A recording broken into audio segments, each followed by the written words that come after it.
বন্ধুরা, দীর্ঘ প্রতীক্ষার অবসান ঘটিয়ে অবশেষে রাজ্যবাসীর জন্য সুখবর। একসঙ্গে ৩৪টি বিজ্ঞপ্তি প্রকাশ। অঙ্গনওয়াড়ি কর্মী ও সহায়িকাতে মেগা নিয়োগ। রাজ্যের মহিলা প্রার্থীদের জন্য এর বিপুল সংখ্যক শূন্য পদে কর্মী নিয়োগের বিজ্ঞপ্তি প্রকাশ। কেননা এক্ষেত্রে কয়েকশো শূন্য পদে জেলার প্রায় প্রত্যেকটি গ্রাম পঞ্চায়েত ও ওয়ার্ডে কম বেশি শূন্য পদে নিয়োগ করা হচ্ছে। ৩৪টি বিজ্ঞপ্তি প্রকাশ সংশ্লিষ্ট জেলার। আপনার জন্য নিজের এলাকায় চাকরি করার দারুণ সুযোগ রয়েছে। যদি আপনি ওই জেলার বাসিন্দা হন এবং মাধ্যমিক কিংবা উচ্চ মাধ্যমিক পাস যোগ্যতা থাকে, তাহলে আপনার জন্য এই দারুণ সুযোগটি। তাহলে আর দেরি না করে আসুন এই নিয়োগ সম্পর্কে আরও বিস্তারিত জেনে নেওয়া যাক। মোট শূন্য পদ। দীর্ঘ অপেক্ষার পর অবশেষে একটিমাত্র জেলাতেই ৭৪৮ জন মহিলাকে অঙ্গনওয়াড়ি কর্মী ও সহায়িকা পদে নিয়োগের জন্য নিযুক্ত করার লক্ষ্যে বিজ্ঞপ্তি প্রকাশ করেছে। পদের নাম। এক্ষেত্রে নিয়োগের জন্য একাধিক বিজ্ঞপ্তি প্রকাশ করা হয়েছে। বিজ্ঞপ্তিগুলি থেকে জানা যায় অঙ্গনওয়াড়ি কর্মী ও অঙ্গনওয়াড়ি সহায়িকা এই দুই পদের জন্যই আবেদন চাওয়া হয়েছে। শিক্ষাগত যোগ্যতা। অঙ্গনওয়াড়ি সহায়িকা পদের জন্য আবেদন করতে শিক্ষাগত যোগ্যতা থাকতে হবে ন্যূনতম মাধ্যমিক পাস বা তার সমতুল্য, এবং অঙ্গনওয়াড়ি কর্মী পদে আবেদন জানাতে শিক্ষাগত যোগ্যতা থাকতে হবে উচ্চ মাধ্যমিক পাস বা তার সমতুল্য। তবে উচ্চ যোগ্যতা থাকলেও আবেদন জানানো যাবে, তবে উল্লিখিত যোগ্যতার ওপর ভিত্তি করে নিয়োগ প্রক্রিয়া সম্পাদন করা হবে। বয়সের সীমা। দুই পদের ক্ষেত্রে আবেদনকারী ন্যূনতম বয়স থাকতে হবে ১৮ বছর এবং সর্বাধিক বয়স থাকতে হবে ৩৫ বছরের মধ্যে। অন্যান্য যোগ্যতা। প্রথম, কেবলমাত্র মহিলা প্রার্থীরাই আবেদন জানাতে পারবেন। দ্বিতীয়, প্রার্থীকে অবশ্যই সংশ্লিষ্ট এলাকার স্থায়ী বাসিন্দা হতে হবে। আবেদন পদ্ধতি। আগ্রহী ও যোগ্য চাকরি প্রার্থীদের আবেদন জমা নেওয়া হবে অফলাইনের মাধ্যমে। সরাসরি কিংবা ডাকযোগের মাধ্যমে আবেদনপত্র জমা করা যাবে। নিজের এলাকার প্রকাশিত বিজ্ঞপ্তি দেখে নিয়ে নির্দেশ মতো সেই স্থানে আবেদনপত্র জমা করতে হবে।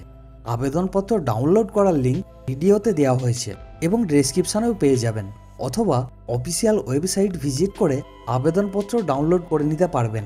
আবেদনপত্র ডাউনলোড করে প্রিন্ট আউট বের করে নিতে হবে এবং শূন্য ঘরগুলি কালো কিংবা নীল কলম দিয়ে পূরণ করতে হবে।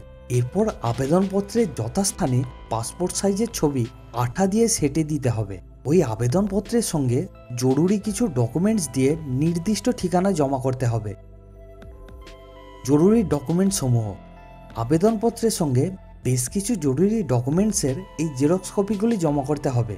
যেমন, প্রথম, প্রার্থীর ৩ কপি পাসপোর্ট সাইজের রিসেন্ট ছবি, তার মধ্যে ১ কপি আবেদনপত্রের যথাস্থানে সেটে দিতে হবে।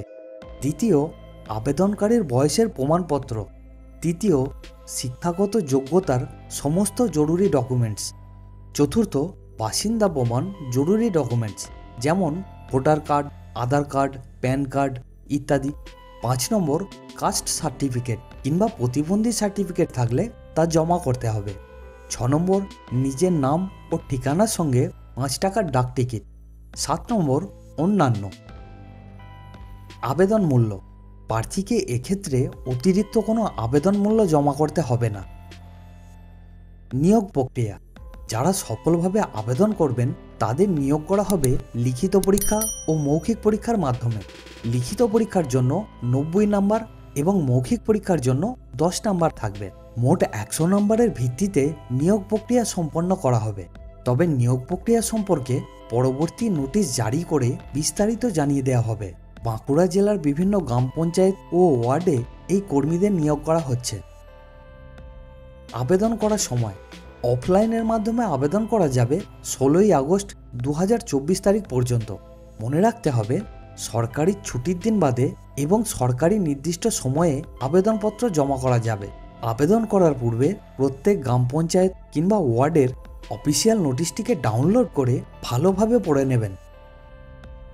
এটি হলো অফিসিয়াল নোটিফিকেশান এবং অ্যাপ্লিকেশান লিঙ্ক, এবং এই লিঙ্কগুলি ডেসক্রিপশানেও দেওয়া আছে। আর আইসিডিএস এবং অন্যান্য চাকরির লেটেস্ট নোটিফিকেশান পেতে সাবস্ক্রাইব করুন আমাদের চ্যানেলকে আর জয়েন হয়ে যান আমাদের টেলিগ্রাম পেজে। এটি আমাদের টেলিগ্রাম পেজের লিঙ্ক এবং লিঙ্ক ডেসক্রিপশানেও দেওয়া আছে। তো ফ্রেন্ড, আমাদের এই প্রচেষ্টা আপনার কেমন লাগছে অবশ্যই কমেন্ট করে জানাবেন। আর অবশ্যই এই ভিডিওকে আপনার ফ্রেন্ড এবং রিলেটিভদের মধ্যে শেয়ার করে দেবেন। অ্যান্ড নিচে রেড কালারের সাবস্ক্রাইব বাটনকে প্রেস করে নোটিফিকেশন বেলকে অল মোডে সিলেক্ট করে দেবেন। আর ভিডিওকে এন্ড পর্যন্ত দেখার জন্য আপনাকে অনেক অনেক ধন্যবাদ।